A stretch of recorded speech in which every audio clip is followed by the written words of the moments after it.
ऊपर से एक पत्थर गिरा और मेरी गाड़ी के शीशे पे लगा। यहाँ पर ये देखिए, और ये टूट गया है। यहाँ पर लगा, यहाँ पर, और इसमें पूरा ये दरार पड़ गई यहाँ तक।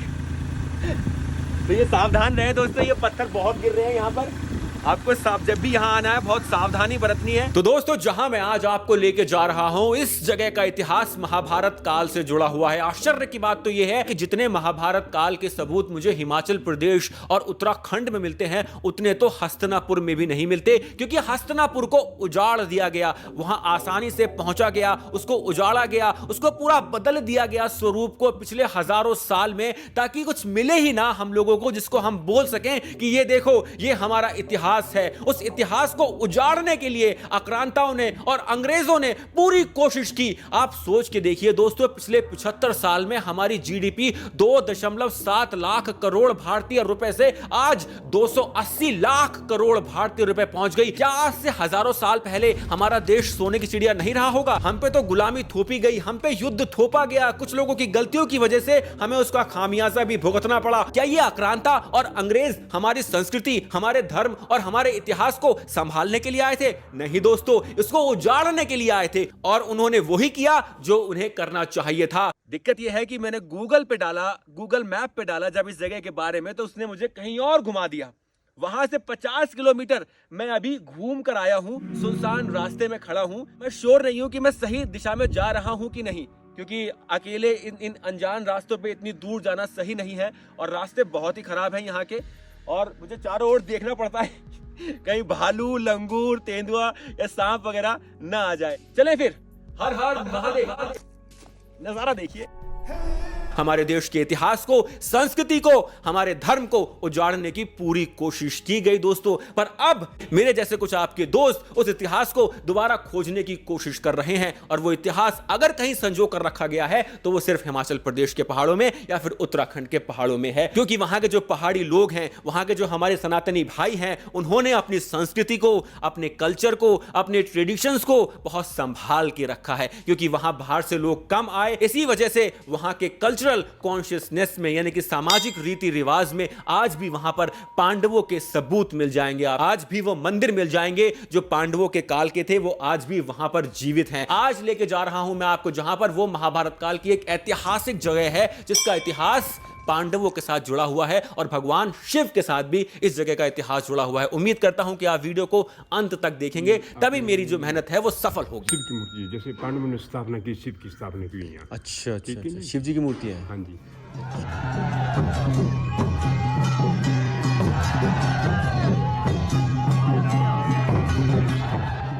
दोस्तों, आज मैं आपको महाभारत काल की एक ऐसी जगह लेकर आया हूं जो बेहद खूबसूरत है, ठंडी है और ऐतिहासिक तौर पे बहुत महत्वपूर्ण है। इसका इतिहास बहुत से लोगों को नहीं पता है, पर आपको पता है कि आपका दोस्त आपको इतिहास बताएगा इस जगह का, और इस जगह के बारे में ऐसी ऐसी बातें बताऊंगा जो शायद आपको कोई और नहीं बताने वाला। तो वीडियो को एंड तक जरूर देखिएगा। मैं हूं इस समय हिमाचल प्रदेश के सोलन से तकरीबन 70 किलोमीटर दूर एक छोटे से गांव में। गांव का नाम आगे बताऊंगा। तो दोस्तों, इस जगह के बारे में मैं 100% श्योर हूं कि यहां पर पांडवों ने अपना कुछ समय बिताया था। लाक्षागृह कांड के बाद वो यहां आ गए थे। यहां पर ही भीम ने हिडिंब राक्षस को मार के माता हिडिंबा से विवाह किया था। तो दोस्तों, यहाँ पर एक मंदिर है जिसके आगे तो काली माता की यहाँ पर वो लगी है प्रतिमा, पर जो अंदर जो प्रतिमा है बेसिकली उसका जो आप सर देखेंगे, सर का हिस्सा वो ऐसे मुड़ा हुआ है। कुछ लोगों का ये मान्यता है कि यहाँ पर उस समय, क्योंकि ये पूरा का पूरा एरिया बेसिकली राक्षसों का एरिया हुआ करता था उस समय। आपको याद होगा भीम ने जिनसे शादी की थी उनका नाम था हिडिंबा, और पूरा हिडिंब क्षेत्र जो था वो हिडिंबा के बड़े भाई का ही था। तो जो राक्षस थे, हिडिंब राक्षस, उन्हीं का पूरा ये क्षेत्र था दोस्तों। तो ऐसा मानना है, एक मान्यता ये है इस मूर्ति को लेकर जिसका सर थोड़ा सा मुड़ा हुआ है, कि यहाँ पर जब पांडव रहने आए थे तो यहाँ पर रहने वाली एक राक्षसी का दिल जो था, जो प्रेम जो था, वो सहदेव की तरफ वो आकर्षित हो गई थी, सहदेव की तरफ, क्योंकि सहदेव बहुत खूबसूरत थे, बहुत ही सुंदर थे वो, ऐसी मान्यता है। तो जो वो राक्षसी थी वो सहदेव की तरफ आकर्षित हो गई थी, तो भीम ने उन्हें हाथ से चांटा मारा था या थप्पड़ मारा था या ऐसा कुछ किया था जिसकी वजह से उस राक्षसी का मुंह जो है वो थोड़ा सा मुड़ गया था। पर उसके बाद उसने क्षमा याचना की और उनसे मतलब वो बहन की तरह उनके बाद में वो बन गई थी, इसीलिए उनकी प्रतिमा यहाँ पर लगाई गई है। कुछ लोगों का ये भी मानना है कि ये प्रतिमा बेसिकली भीम की जो भार्या थी, जो अर्धांगिनी थी, माता हिडिंबा, उन्हीं की एक प्रतिमा है जो यहाँ पर लगाई गई है, क्योंकि वो भी यहाँ पर आके रही थी कुछ दिन भीम के और पांडवों के साथ। अब ये दो मान्यता है, कौन सी सही है कौन सी गलत वो आप डिसाइड कीजिएगा। मुझे जो बताया है वो मैं आपको बता रहा हूँ। ये मूर्ति अपने आप में एक अलग ही आकर्षण है और ये जगह बेहद खूबसूरत है दोस्त, बेहद। यहाँ पर साक्ष्य भी मिलते हैं माता कुंती के।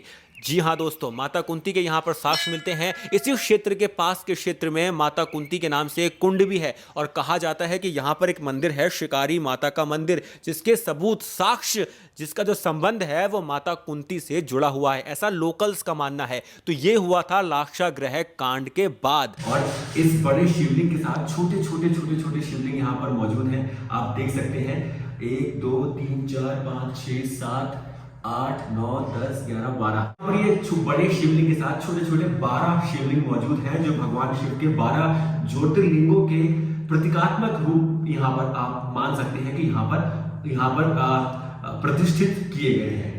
और ये भगवान शिव और माता पार्वती की यहाँ पर प्रतिमा लगी है। अब यहाँ पर माता द्रौपदी के साक्ष्य भी मिलते हैं, ऐसा नहीं है कि नहीं मिलते। माना जाता है कि लाहौल स्पीति में ही जब ये लोग पांडव स्वर्ग के लिए प्रस्थान कर रहे थे तो वहां पर माता द्रौपदी जहां गिरी थी वो जगह आज भी वहां मौजूद है। सबसे पहले माता द्रौपदी गिरी थी, उसके बाद सहदेव गिरे थे। वो जगह लाहौल स्पीति में कहा जाता है यहाँ के लोगों द्वारा कि वो जगह यहाँ पर मौजूद है। हालांकि उत्तराखंड में कहा जाता है कि वो जगह स्वर्गारोहिणी पहाड़ है जहां से पांडव स्वर्ग के लिए प्रस्थान करके गए थे। अब इसके बारे में थोड़ा सा और पढ़ना पड़ेगा, रिसर्च करनी पड़ेगी, तभी मैं आपको सच्चाई बता पाऊंगा। अब यहां पर एक जिला है किन्नौर।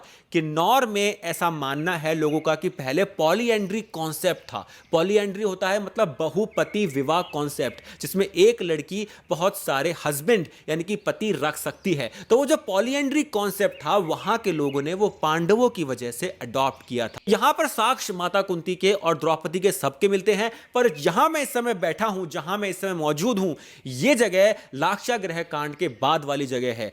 तो दोस्तों, एक ये मंदिर है मेरे पीछे भोलेनाथ का, एक नीचे है जो मेन मंदिर है वो नीचे है जो भगवान शिव को समर्पित है। पर मान्यता यह है कि वो मंदिर पांडवों द्वारा यहाँ पर स्थापित किया गया था आज से तकरीबन 5 से 6 हजार साल पहले। यहाँ तक कैसे पहुंचे वो मैं आपको इस वीडियो के एंड में बताऊंगा, पर इस मंदिर का इतिहास क्या है पहले वो जान लेते हैं दोस्तों। इस मंदिर का इतिहास यह है, ऐसी मान्यता है यहाँ के लोगों की कि अज्ञातवास के दौरान पांडवों ने यहाँ पर अपना कुछ समय बिताया था। अब बहुत से लोग यहाँ पे कंफ्यूज हो जाएंगे, मुझे पता है कि भाई पांडव तो अज्ञातवास के दौरान राजस्थान के जयपुर में, जहां जो उस समय मत्स्य नरेश की राजधानी थी, विराट की राजधानी थी, वहां पर गए थे अपना अज्ञातवास बिताने के लिए। तो वो यहां कैसे आ गए? हिमाचल प्रदेश तो मतलब राजस्थान से इतना दूर। कंफ्यूजन दूर होगा अभी दोस्तों। असल में क्या हुआ था, लाक्षागृह के बाद जो पांडवों ने समय बिताया था अपना, मान लेते हैं 3-4 साल का, वो भी आप अज्ञातवास मान सकते हैं। दोस्तों, हुआ यह था कि लाक्षागृह के बाद पांडव ये नहीं चाहते थे कि हस्तिनापुर में दुर्योधन को इस बात का पता चले कि वो और उनकी मां कुंती जिंदा हैं। तो वो निकल पड़ते हैं और वो घूमते घामते आते हैं हिमाचल प्रदेश में। हिमाचल प्रदेश में वो काफी सारे मंदिरों का निर्माण करते हैं। मंदिरों का निर्माण उस समय एक आवश्यकता हुआ करती थी, क्योंकि वो जहां मंदिर का निर्माण करते थे वहां पर समय बिताया करते थे। दूसरी बात यह है कि वो हमेशा सुबह सुबह उठ के जल अभिषेक करना कभी नहीं भूलते थे भगवान शिव के शिवलिंग पर। तो ये एक आवश्यकता थी उनके लिए कि वहां जहां भी रहें एक मंदिर का, एक छोटे से ही सही पर मंदिर का निर्माण करें। पर वो ये भी नहीं चाहते थे कि किसी और को, गांव वालों को या किसी और को इस बात का पता चले कि पांडव यहां पर रह रहे हैं। तो दोस्तों, ये वो स्थान था जहां पर वो लाक्षागृह के बाद आकर कुछ समय यहां पर वो ठहरे थे। अब आपको यह लगेगा कि मैं इस बात का इतना श्योर क्यों हूं? इसका भी एक कारण है। आपको पता होगा कि लाक्षागृह के बाद ही भीम की शादी यहां पर एक राक्षस था हिडिंब, उसकी छोटी बहन हिडिंबा से हुई थी। और वो एरिया कहां पर है? वो एरिया है मनाली में, जहां पर आज हिडिंबा माता का मंदिर भी है। अगर हो सका तो वहां भी आपको लेके जाऊंगा दोस्तों। अगर गाड़ी में तो डीजल है और मेरी जेब ने मेरा साथ दिया तो वहां भी आपको दिखाने लेके जाऊंगा, शायद आने वाले कुछ वीडियो में। वहां जाते हैं भीम और माता हिडिंबा रहने के लिए। और मैं कहां से आया हूं इस समय? मैं इस समय आया हूं हस्तिनापुर होते हुए आया हूं हिमाचल प्रदेश। मैं वो लीड फॉलो करता हुआ आया हूं जहां जहां से पांडव चलकर गए होंगे।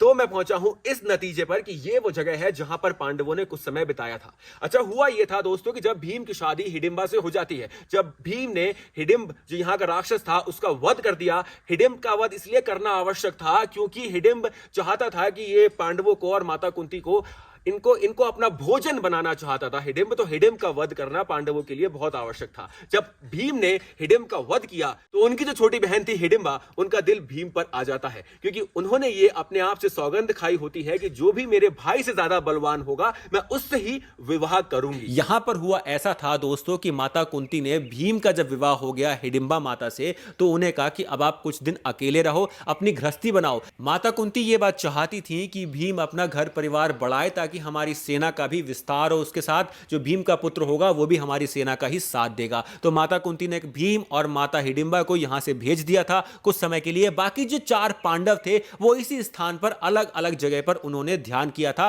और भगवान शिव की आराधना की थी। माता कुंती भी इसी स्थान पर उस समय रहा करती थी और ये वो जगह थी जहां पर भगवान शिव ने 5 पांडवों को और माता कुंती को यह आशीर्वाद दिया था कि युद्ध में विजय आपकी होगी। अब होता ऐसा है दोस्तों, तकरीबन 1 डेढ़ 2 साल के बाद माता कुंती को यह लगा करता है कि अगर ये 5 पांडव अब और अलग रहेंगे तो फिर ये युद्ध करने के लायक नहीं रहेंगे, ये एक दूसरे के साथ तालमेल बैठा नहीं पाएंगे। तो अब समय आ गया है इनको हस्तिनापुर लेके जाने का, यहां से निकलने का और किसी दूसरे स्थान पर जाने का जहां पर और जो पांडव हैं उनका विवाह कराया जा सके उस क्षेत्र के राजाओं की पुत्रियों के साथ। तो यहां पर फिर माता कुंती के कहने पर युधिष्ठिर ने 4 पांडवों को आवाज लगाई थी। अब यहां पर एक बात समझने वाली है दोस्तों कि अगर युधिष्ठिर जोर से आवाज लगाते तो यहां पर जो रहने वाले गांव वाले हैं उनको इस बात का अंदेशा हो जाता कि ये लोग पांडव हैं।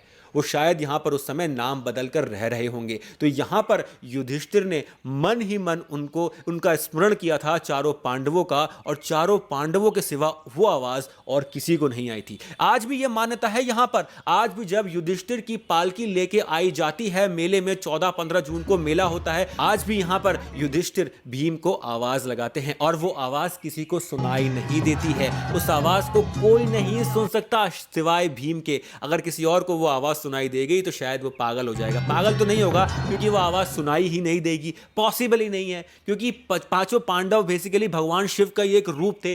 तो वो भगवान थे, एक तरीके से आंशिक अवतार मान सकते हो आप उन्हें भगवान शिव का। तो उनकी आवाज और कौन सुन लेगा। तो यहां पर उस समय जब युधिष्ठिर ने आवाज लगाई तो 4 पांडव जो अपने ध्यान में बैठे हुए थे, जिन्होंने अलग अलग स्थान पर अपने रहने की व्यवस्था कर ली थी, वो सब यहां पर आ जाते हैं। इसी स्थान पर भगवान शिव की आराधना करते हैं कुछ समय तक माता कुंती के साथ, और उसके बाद यहां पर ही भगवान शिव उनको दर्शन देते हैं, युद्ध में विजय प्राप्त करने का आशीर्वाद देते हैं और फिर यहां से पांडव प्रस्थान कर जाते हैं। यह है इस जगह का पूरा सटीक इतिहास दोस्तों, और सबूत और साक्ष्य के साथ यहां पर यह जगह उपलब्ध है। आप जब चाहें यहां पर दर्शन करने आ सकते हैं, पर है बहुत दूर यह जगह, इसलिए बहुत से लोग यहां तक पहुंच नहीं पाते हैं। ये रहने की जगह है पर यहाँ कोई रहा नहीं करता है। होटल है यहाँ पर पास में, आप चाहें तो वहाँ ठहर सकते हैं, पर यहाँ रहने की जगह है। वो पता नहीं पुजारी जी आपको रुकने दें या ना दें, वो आपकी अपने ऊपर निर्भर है, पर यहाँ पर रहने की जगह मौजूद है। तो दोस्तों ये एक छोटा सा कुंड है यहाँ पर। अब तो ये काफ़ी हद तक ख़राब हो चुका है, पानी इसमें जो है वो गंदा भी है और बारिश भी होती रहती है, तो इसमें काफ़ी पेड़ पौधे पत्ते वत्ते पड़े हैं। पर आज से 5000 साल पहले जब पांडव यहाँ आए थे, कुछ दिन रुके थे, तो उन्होंने यहाँ पर एक छोटा सा कुआं, कुंड का निर्माण किया था जिससे वो पानी पिया करते थे। तो दोस्तों आपको पता है कि ये पूरा हिमाचल प्रदेश महाभारत काल में किस नाम से प्रसिद्ध था, मतलब किस नाम से इस एरिया को जाना जाता था। सबसे पहला नाम था इसका अदुम्बरा, जो यहाँ की जनजातियों के ऊपर रखा गया था। उसके बाद था त्रिगर्त। त्रिगर्त बेसिकली मतलब होता है कि 3 नदियों के नीचे बसा हुआ क्षेत्र, और वो 3 नदियां थी, सतलुज, व्यास और रीवा। और इस जगह का एक नाम था कुल्लूट, जो यहाँ की लोकल भाषा थी उस समय, किलीत, उस पर रखा गया था। दोस्तों हिमाचल में ही एक स्थान का नाम था कुलिनदास। वो इसलिए था क्योंकि वहाँ यमुना, व्यास और सतलुज के ऊपर जो एरिया बसा था उसे कुलिंदास के नाम से जाना जाता था। ऐसे बहुत सारे छोटे छोटे महाभारत काल में यहाँ पे बहुत सारे छोटे छोटे एरियाज थे जो बाद में आगे फिर एक हो गए और आज वो हिमाचल प्रदेश के नाम से प्रसिद्ध हैं और देवभूमि भी कहा जाता है। इसमें एक बार आपको याद रखनी है कि मत्स्य देश के राजा थे विराट और पांडवों ने अपना जो अज्ञातवास था 12+1 ईयर जो था उनका जो 1 ईयर था लास्ट का वो वहां बिताया था, यहां नहीं। क्यों? क्योंकि अभिमन्यु का जो विवाह हुआ था विराट की पुत्री उत्तरा के साथ हुआ था, तब अर्जुन वहीं थे, वहीं पर वो एज अ डांसर काम कर रहे थे और वो सिखाते थे। ब्रह्मलला जिसे हम कहते हैं, ब्रह्मलला सॉरी जिसे हम बोलते हैं, वो रूप उस समय अर्जुन ने लिया हुआ था और वो वहां पर उस समय विराट की जो राजधानी थी वहां पर मौजूद थे। तो वो अज्ञातवास वहां बिताया था जो कि राजस्थान का एक क्षेत्र है, मत्स्य देश। ये अज्ञातवास दूसरा है जो मैं आपको बता चुका हूं। आइए देखें मंदिर, ये है कुंड जहां पर उन्होंने पानी पिया होगा कभी। अब तो ये कुंड काफी हद तक नष्ट हो चुका है। दोस्तों इस जगह के साथ एक मान्यता और जुड़ी हुई है। ऐसी मान्यता है कि जब पांडवों ने युद्ध में अपने जो गुरुओं की जो हत्या की थी, उनका वध किया था, ब्रह्म हत्या का उन्हें पाप लगा था, तो वो पश्चाताप करने जब वो पहाड़ों में आए थे तो ये भी उनमें से एक जगह है जहां पर वो आए थे और यहां पर ही उन्होंने शिवलिंग का निर्माण भी कराया था। अब इससे एक और मान्यता जुड़ी है जो यहाँ के जो लोकल लोग हैं मुझे बताते हैं, वो ये है कि यहाँ पर भोलेनाथ तपस्या किया करते थे। यहाँ पर शिव जी की भगवान शिव का एक धुना भी यहाँ पर मौजूद है, हालांकि वो अब नया है अगर देखा जाए तो यहाँ पर भोलेनाथ तपस्या किया करते थे और किसी ने पांडवों को ये बताया था, नारद जी ने बेसिकली पांडवों को ये बताया था कि यहाँ पर भोलेनाथ जी तपस्या कर रहे हैं, उनसे जाके प्रार्थना करो, शायद तुम्हारे जो पाप हैं उससे तुम्हें मुक्ति मिल जाए। तो वो यहाँ पर आए थे, तो उन्होंने यहाँ पर भोलेनाथ के दर्शन किए थे एक भैंसे के रूप में, ऐसी मान्यता है। उसके बाद भोलेनाथ जी यहाँ से चले गए थे केदारनाथ, जहां पर फिर पांडवों ने उनका पीछा किया और जहां पर केदारनाथ का जहां पर शिवलिंग है वहां पर भोलेनाथ का जो पीछे का जो जगह थी वो भीम ने पकड़ी थी, जो वहां पर ही स्थित है। आज भी अगर आप केदारनाथ जाएंगे तो वहां के शिवलिंग में आज भी आपको वो चीज दिखाई देगी, ऐसी मान्यता है। पर अभी मैं इस पे पूरी तरह से सहमत नहीं हूं। मुझे लगता है कि वो जगह अलग है केदारनाथ और वहीं पर शिव जी के दर्शन पांडवों ने किए थे और उसकी जो मान्यता है वो अलग है। और इस जगह की मान्यता ये हो सकती है कि यहाँ पर शिव जी ने आके कुछ समय बिताया हो, पर सेम जो चीजें हैं, सेम मान्यता अलग अलग जगह के साथ जोड़ना सही नहीं होता। तो यहाँ पर जो मैंने आपको बताया है अज्ञातवास, जो यहाँ पर पांडवों ने अज्ञातवास में जो समय बिताया था, वो मान्यता ज्यादा सही लगती है। आपकी इस बारे में क्या राय है दोस्तों, मुझे कमेंट सेक्शन में लिखकर अवश्य बताइएगा। तो दोस्तों इस जगह का नाम है बाड़ी धार, मेरे पीछे लिखा हुआ है बाड़ी धार। अब यहां तक पहुंचेंगे कैसे? यहां तक पहुंचने के लिए आपको पहले तो सोलन आना पड़ेगा, सोलन से फिर आपको बाड़ी धार के लिए सरयांज पूछना पड़ेगा, सरयांज गांव, सरयांज याद रखिए, सरयांज गांव आपको पूछना पड़ेगा। सरयांज से पहले एक रास्ता कटता है ऊपर की तरफ, नीचे बोर्ड भी लगा है और सरयांज तक बस आती है। तो अगर आप पब्लिक ट्रांसपोर्ट का सहारा लेना चाहें तो सरयांज तक आप पहुंच सकते हैं। याद रखिए हिमाचल प्रदेश से सोलन, सोलन से सरयांज वैली भी बोलते हैं, इसे सरयांज बोलते हैं। यहां आएंगे, यहां पर ये बहुत ही सुंदर मंदिर है। यहां पूरा दिन बिताइएगा, भागम भाग में मत आइएगा, यहां आराम से समय बिताइएगा, पूरा दिन आप यहां पे बिता सकते हैं। मौसम बहुत ही अच्छा है, हालांकि मैं तो अकेला आया हूं, पर फैमिली के साथ आइए आप तो बड़ा मजा आएगा, आनंद आएगा आपको। अब मेरे को जाना है किसी और जगह। अगर आपको वीडियो अच्छा लगा हो तो लाइक कीजिएगा, कमेंट कीजिएगा, शेयर कीजिएगा, प्लीज रिक्वेस्ट है। और बहुत ही अच्छा लगा हो तो पता आपको क्या करना है, फिर दोस्त की मदद, यूपीआई, पेटीएम या फिर सुपर थैंक्स का स्टिकर भी आप खरीद सकते हैं। जय श्री राम।